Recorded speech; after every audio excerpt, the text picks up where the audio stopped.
ಆಗ ನಾನು ಕೃಷ್ಣ ಬುಕ್ ಓದ್ತಾ ಇದ್ದೆ. ಅದ್ರಲ್ಲಿ ಏನಿದೆ ಈಗ ನಾನ್ ಜಸ್ಟ್ ಪೀಠಿಕೆ ಸ್ಟಾರ್ಟ್ ಮಾಡಿದ್ದು.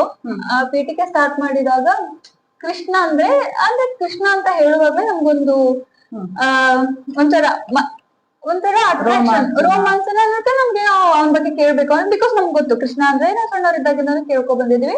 ಸೊ ನಾವ್ ಸಣ್ಣವರಿದ್ದಾಗ ಕೇಳ್ಕೊ ಬಂದಿದ್ದ ಏನು, ಕೃಷ್ಣ ಅಂದ್ರೆ ಸಣ್ಣವರಿದ್ದಾಗ ಹೇಗಿದ್ದ ಆ ತರ.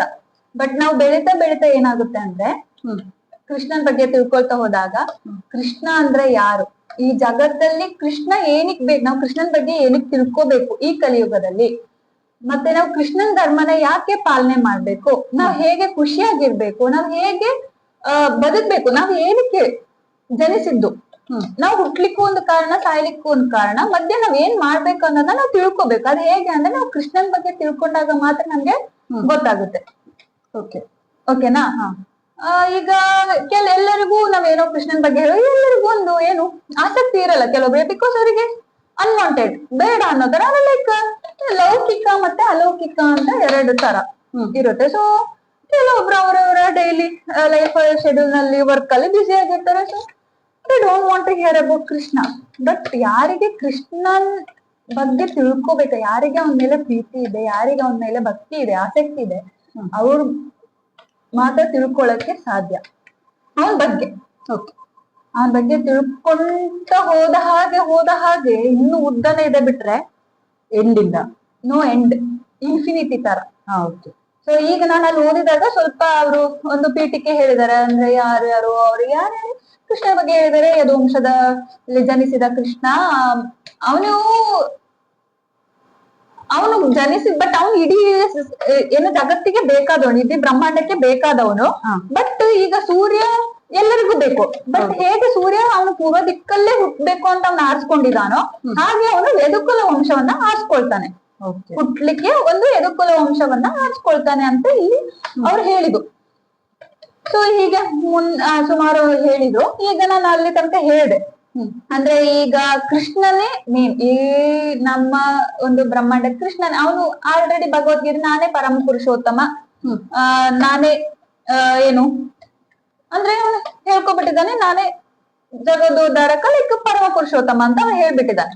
ಸೊ ಅವನಿಂದನೇ ಏನಾಯ್ತು, ಅರ್ಜುನ ಕುರುಕ್ಷೇತ್ರ ಯುದ್ಧದಲ್ಲಿ ಗೆಲ್ಲಿಕ್ಕೆ ಸಾಧ್ಯ ಆಯ್ತು. ಬಿಕಾಸ್ ಅವನ ಭಕ್ತಿ ಅಷ್ಟೊಂದು ಲೆಕ್ಕ ಹಾಕು. ಅವರ ಕುರುಕ್ಷೇತ್ರದಲ್ಲಿ ದ್ರೋಣಾಚಾರ್ಯರಿದ್ರು, ಭೀಷ್ಮಾಚಾರ್ಯರಿದ್ರು, ಕರ್ಣ ಇದ್ರು. ಅವರೆಲ್ಲ ಏನು ತಿಮಿಂಗ್ಲಕ್ಕೆ ಹೋಲಿಕೆ ಮಾಡ್ತಿದ್ರು ಅವರನ್ನ. ಅಂದ್ರೆ ತಿಮಿಂಗ್ಲ ಎಂತೆಂತ ದೊಡ್ಡ ಮೀನನ್ನ ನುಂಗುವಂತದ್ದು ದೊಡ್ಡ ಪ್ರಾಣಿ ಅಲ್ವಾ, ಅಷ್ಟು ಶಕ್ತಿಶಾಲಿ ಅವರು. ಅಂತವ್ರನ್ನೆಲ್ಲ ಸಾಮಾನ್ಯ ಅರ್ಜುನ ಸೋಲಿಸಿಕೆ ಹೇಗೆ, ಅದು ಕೃಷ್ಣನಿಂದ ಮಾತ್ರ. ಕೃಷ್ಣ ಎಲ್ಲರ ಜೀವನದಲ್ಲೂ ಇದ್ದಾನೆ. ಸೊ ಅದನ್ನ ನಾವು ಅವನನ್ನ ಬರ ಮಾಡ್ಕೋಬೇಕಷ್ಟೆ. ಅಂದ್ರೆ ನಮ್ಮ ಕರ್ತವ್ಯ, ನಮ್ಮ ಕರ್ಮದಿಂದ, ನಮ್ಮ ಧರ್ಮದಿಂದ, ನಮ್ಮ ಭಕ್ತಿಯಿಂದ ನಾವು ಅವನನ್ನ ಬರ ಮಾಡ್ಕೊಡ್ಬೇಕು ಅನ್ನೋದನ್ನ ನಾನು ಇಲ್ಲಿವರೆಗೂ ತಿಳ್ಕೊಂಡೆ. ಸೊ ಇವಾಗ ಏನ್ ಹೇಳ್ತಿದ್ದಾರೆ ಅಂದ್ರೆ, ಕೃಷ್ಣನ ಚಟುವಟಿಕೆ ಪರೀಕ್ಷಿತ್ ಮಹಾರಾಜನಿಗೆ ಹೇಗೆ ಇಷ್ಟ ಆಯ್ತು. ಪರೀಕ್ಷಿತ್ ಮಹಾರಾಜನಿಗೆ ಇಷ್ಟ ಆಯ್ತು, ಯಾಕಂದ್ರೆ ಅವನು ಅರ್ಜುನನ. ಪರೀಕ್ಷಿತ್ ಮಹಾರಾಜ ಯಾರು? ಪರೀಕ್ಷಿತ್ ಮಹಾರಾಜ ಅರ್ಜುನನ ಮೊಮ್ಮಗ. ಓಕೆನಾ? ಇಲ್ಲಿ ಹೇಳ್ತಾರೆ ನೋಡಿ, ಕೃಷ್ಣನು ಅವನ ತಾತನನ್ನು ರಕ್ಷಿಸುದು ಮಾತ್ರವಲ್ಲ, ತನ್ನನ್ನು ರಕ್ಷಿಸಿದ ಅಂತದ್ದು ಪರೀಕ್ಷಿತ್ ಮಹಾರಾಜನಿಗೆ ಗೊತ್ತು. ಕುರುಕ್ಷೇತ್ರ ಮಹಾಯುದ್ಧದ ಕಡೆಯಲ್ಲಿ ಧೃತರಾಷ್ಟ್ರನ ಮಕ್ಕಳು, ಮೊಮ್ಮಕ್ಕಳು, ಪಾಂಡವರ ಮಕ್ಕಳು, ಮೊಮ್ಮಕ್ಕಳು, ಹೀಗೆ ಕುರುವಂಶದ ಎಲ್ಲರೂ ಕೂಡ ಯುದ್ಧ ಮಾಡ್ತಾ ಸತ್ಬಿಟ್ರು. ಇಡೀ ಕುರುವಂಶನ ನಾಶ ಆಗೋಯ್ತು ಎಲ್ಲ. 5 ಮಂದಿ ಪಾಂಡವ ಸಹೋದರನ್ನು ಬಿಟ್ಟು ಎಲ್ಲರೂ ಕುರುಕ್ಷೇತ್ರ ರಣಭೂಮಿಯಲ್ಲಿ ಸತ್ರು. ಎಲ್ಲ ಪಂಚ ಪಾಂಡವರನ್ನ ಬಿಟ್ರು, ಇನ್ನೆಲ್ಲ ಸತ್ತೋಗ್ಬಿಟ್ರು. ಆಗ ಪರೀಕ್ಷಿತ್ ಮಹಾರಾಜ ತಾಯಿ ಗರ್ಭದಲ್ಲಿ ಇದ್ದ. ಓಕೆನಾ?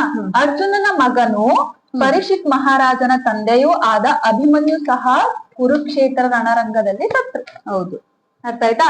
ಅರ್ಜುನನ ಮಗನು ಪರೀಕ್ಷಿತ್ ಮಹಾರಾಜನ ತಂದೆಯೂ ಕೂಡ ಆದ ಅಭಿಮನ್ಯು ಅವರು ಕೂಡ ರಣಕ್ಷೇತ್ರದಲ್ಲಿ ಅಂದ್ರೆ ಕುರುಕ್ಷೇತ್ರ ರಣರಂಗ ಸತ್ರು. ಆದ್ರಿಂದ ಪರೀಕ್ಷಿತ್ ಮಹಾರಾಜನು ಮರಣೋತ್ತರ ಶಿಶು. ಪರೀಕ್ಷಿತ್ ಮಹಾರಾಜನು ಒಂದು ಮರಣೋತ್ತರ ಶಿಶು. ಅವನ ತಾಯಿಯ ಗರ್ಭದಲ್ಲಿದ್ದಾಗ ಶಿಶುವನ್ನು ಕೊಲ್ಲಬೇಕೆಂದು ಅಶ್ವತ್ಥಾಮನು ಬ್ರಹ್ಮಾಸ್ತ್ರವನ್ನು ಬಿಟ್ಟನು. ಅಂದ್ರೆ ಅವನ ತಾಯಿಯ ಗರ್ಭದಲ್ಲಿರುವಾಗ ಆ ಶಿಶುವನ್ನು ಕೂಡ ಅರ್ಜುನ ಬ್ರಹ್ಮಾಸ್ತ್ರ ಸರಿ ಅಂತ ಅಶ್ವತ್ಥಾಮ ಬ್ರಹ್ಮಾಸ್ತ್ರ ಬಿಟ್ಟಿದ್ದು ಈ ಮಗುಗೋಸ್ಕರ.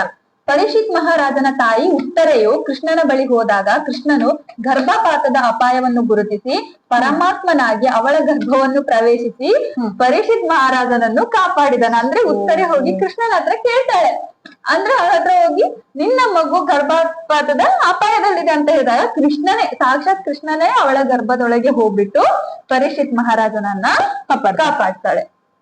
ಕಾಪಾಡ್ತಾನೆ. ತಾಯಿಯ ಗರ್ಭದಲ್ಲಿಯೇ ಇದ್ದಾಗ ಸ್ವತಃ ವಿಷ್ಣುವೇ ಅವನನ್ನು ರಕ್ಷಿಸಿದ್ದರಿಂದ ಪರೀಕ್ಷಿತ್ ಮಹಾರಾಜನಿಗೆ ವಿಷ್ಣುದಾತ ಎಂದು ಇನ್ನೊಂದು ಹೆಸರು.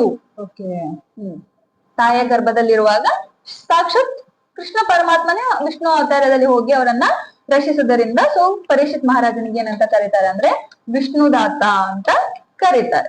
ಅರ್ಥ ಆಯ್ತಾ?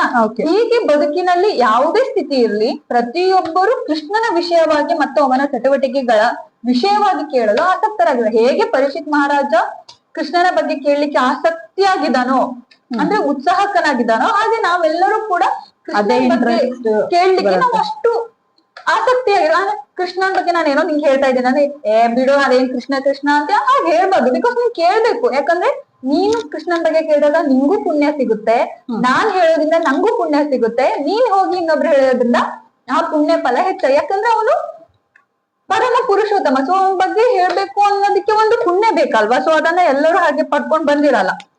ಸೊ ನಾವೆಲ್ಲರೂ ಕೂಡ ಆಸಕ್ತರಾಗಿರ್ಬೇಕು ಯಾರ ಬಗ್ಗೆ ಕೇಳಲಿಕ್ಕೆ? ಕೃಷ್ಣನ ಬಗ್ಗೆ ಕೇಳಲಿಕ್ಕೆ. ಏಕೆಂದರೆ ಅವನು ಪರಮ ಪರಿಪೂರ್ಣ ಸತ್ವ, ಅವನೊಂದು ಪರಮ ಪರಿಪೂರ್ಣ ಸತ್ವ, ದೇವೋತ್ತಮ ಪುರುಷ, ಅವನು ಸರ್ವಾಂತರ್ಯಾಮಿ. ಎಲ್ಲಿ ಬೇಕಾದಲ್ಲೂ ನೋಡಿದಾಗೂ ಕೃಷ್ಣ ಇದ್ದಾನೆ. ಹೇಗೆ ಪ್ರಹ್ಲಾದ ಹೇಳ್ತಾನೆ, ಆ ಕಂಬದಲ್ಲಿ ಇದ್ದಾನೆ, ಈ ಕಂಪ್ಯೂಟರ್ ಅಲ್ಲಿ ಇದ್ದಾನೆ, ಈ ಕಂಪ್ಯೂಟರ್ ಅಲ್ಲಿ, ಈ ಬಾಟಲ್ ಅಲ್ಲಿ. ಹಾಗೆ ಸರ್ವಾಂತರ. ಇವನ್ ನನ್ಗೆ ಏನೇ ಒಂದು ಒಳ್ಳೇದಾದ್ರೂ ಕೂಡ ದ ರೀಸನ್ ಇಸ್ ಕೃಷ್ಣ. ಆತರ ಸರ್ವಾಂತರ್ಯಾಮಿ. ಸೊ ಆತನು ಎಲ್ಲರ ಹೃದಯಗಳಲ್ಲಿದ್ದಾನೆ. ನಿನ್ನ ಹೃದಯದಲ್ಲಿದ್ದಾನೆ, ನನ್ನ ಹೃದಯದಲ್ಲಿದ್ದಾನೆ, ಎಲ್ಲರ ಹೃದಯದಲ್ಲಿದ್ದಾನೆ, ತನ್ನ ವಿಶ್ವರೂಪದಲ್ಲಿದ್ದಾನೆ. ಅವನು ವಿಶ್ವರೂಪ ದರ್ಶನ ನೋಡಿದ್ವಲ್ಲ ಮೊನ್ನೆ ಉಡುಪಿಗೆ ಹೋದಾಗ ಅವತ್ತು. ಸೊ ಈಸ್ ಒನ್ ಏನು ಹೇಳಕ್ಕೆ ಆಗಲ್ಲ, ಅಷ್ಟು ದೊಡ್ಡ ವಿಶ್ವರೂಪ ದರ್ಶನ ತೋರಿದಂತ ಮಹಾ ಭಗವಂತ ಅಂತ ಹೇಳ್ಬೋದು. ಸೊ ಆದರೂ ಭಗವದ್ಗೀತೆಯಲ್ಲಿ ವರ್ಣಿಸಿದಂತೆ ಪ್ರತಿಯೊಬ್ಬನನ್ನು ತನ್ನ ದಿವ್ಯ ನಿವಾಸಕ್ಕೆ ಮರಳಿ ಭಗವದ್ ಧಾಮಕ್ಕೆ ಬನ್ನಿ ಎಂದು ಆಹ್ವಾನಿಸಲು ಅವನು ತಾನು ಇರುವಂತೆಯೇ ಮನುಷ್ಯನ ಸಮಾಜದಲ್ಲಿ ಕಾಣಿಸಿಕೊಳ್ಳುತ್ತಾನೆ. ಅಂದ್ರೆ ಅವನು ಬಂದಿರೋದು ಮೇನ್ ರೀಸನ್ ಏನಪ್ಪಾ ಅಂದ್ರೆ ಎಲ್ಲರನ್ನು ತನ್ನ ಭಗವದ್ ಧಾಮಕ್ಕೆ ಕರ್ಸ್ಕೊಳ್ಳೋದು, ಅಂದ್ರೆ ತನ್ನ ನಿವಾಸಕ್ಕೆ ಕರ್ಸ್ಕೊಳ್ಳೋದು. ಅವನ ದಿವ್ಯ ದೃಷ್ಟಿಯನ್ನ ತೋರಿಸಿ, ಅವನ ಎಲ್ಲ ಪವಾಡಗಳನ್ನ ತೋರಿಸಿ, ಅವನ ಲೀಲೆಗಳನ್ನ ತೋರಿಸಿ, ನಾನೊಬ್ಬ ಇದ್ದೀನಿ, ಭಗವಂತನ ಧಾಮಕ್ಕೆ ಬನ್ನಿ ಅಂತ ಕರೆಸಿಕೊಳ್ಳುವುದಕ್ಕೋಸ್ಕರ ಅವನು ಏನು ಭೂಮಿ ಮೇಲೆ ಬರ್ತಾನೆ. ಕೃಷ್ಣನ ವಿಷಯವನ್ನು ತಿಳಿದುಕೊಳ್ಳಲು ಪ್ರತಿಯೊಬ್ಬರಿಗೂ ಆಸಕ್ತಿ ಇರಬೇಕು. ಅರ್ಥ ಆಯ್ತಾ? ಸೊ ಆ ರೀಸನ್ ಇಂದ ಈ ಪುಸ್ತಕವನ್ನ ಬರ್ದಿದ್ದಾರೆ, ಕೃಷ್ಣ ಅನ್ನೋ ಪುಸ್ತಕವನ್ನ ಬರ್ದಿದ್ದಾರೆ. ಜನರು ಕೃಷ್ಣನ ವಿಷಯವನ್ನು ತಿಳಿದುಕೊಳ್ಳಬೇಕು ಮತ್ತು ಈ ಮನುಷ್ಯ ಜನ್ಮನ ಸಂಪೂರ್ಣ ಪ್ರಯೋಜನವನ್ನು ಪಡೆದುಕೊಳ್ಳಬೇಕು. ಅಂದ್ರೆ ನಾವು ಸಂಪೂರ್ಣವಾಗಿ ಕೃಷ್ಣನ ಬಗ್ಗೆ ತಿಳ್ಕೊಳ್ಬೇಕು. ಬರೀ ಕೃಷ್ಣ ಅಂದ್ರೆ ಏನು ಅಂತಲ್ಲ, ಕೃಷ್ಣನ ಬಗ್ಗೆ ತಿಳ್ಕೊಂಡು ಅವನ ಧರ್ಮದಲ್ಲೇ ನಾವು ಧರ್ಮ ಪಾಲನೆಯನ್ನ ಮಾಡ್ಬೇಕು. ಸೊ ಆಗ ಮಾತ್ರ ಪ್ರಯೋಜನ. ಈಗ ಭಾಗವತ ಹೇಳ್ತಾರೆ, ನಾವು ಸುಮ್ನೆ ಕುತ್ಕೊಂಡು 2.5 ತಾಸು ಕೇಳ್ಬಿಟ್ಟು ನೆಕ್ಸ್ಟ್ ಅದ್ರ ಬಗ್ಗೆ ನಾವ್ ಅದನ್ನ ಪಾಲನೆ ಮಾಡಿಲ್ಲ ಅಂದ್ರೆ ದೇರ್ ಇಸ್ ನೋ ಯೂಸ್. ಈಗ ನಾವ್ ಹೇಗೆ ಕ್ಲಾಸ್ ಕೇಳ್ತೀವೋ ಅದ್ರನ್ನ ನಾವು ಅಪ್ಲೈ ಮಾಡ್ಕೊಂಡು ಅದನ್ನ ಮೆಮೊರೈಸ್ ಮಾಡ್ಕೊಂಡ್ರೆ it will be there in our mind. So ಆ ಟೈಮಿಗೆ ಅಲ್ಲೇ ಬಿಟ್ವಿ ಅಂದ್ರೆ there is no use. Why we are writing exam? No use. We can't write anything. So at least we have to understand ಏನಿದೆ ಮಾಡ್ಬೇಕು, ನಾವ್ ಹೇಗೆ ಪಾಲನೆ ಮಾಡ್ಬೇಕು, ಅವನು ಯಾರು ಅನ್ನೋದನ್ನ ಫಸ್ಟ್ ನಾವು ತಿಳ್ಕೊಬೇಕು ಅನ್ನೋದು ಈ ಕೃಷ್ಣ ಪುಸ್ತಕದ ಒಂದು ಪೀಠಿಕೆಯಲ್ಲಿ ಅವರು ಹೇಳಿದ್ದಾರೆ. ಇನ್ನೇನಾದ್ರು ಎಕ್ಸ್ಟ್ರಾ ಏನಾದ್ರು ಇನ್ನು ತುಂಬಾ ಇದೆ. ಸೊ ನೆಕ್ಸ್ಟ್ ಪಾರ್ಟ್ ಅಲ್ಲಿ ಕಂಟಿನ್ಯೂ ಮಾಡೋಣ. Please subscribe my channel. Thank you. Bye.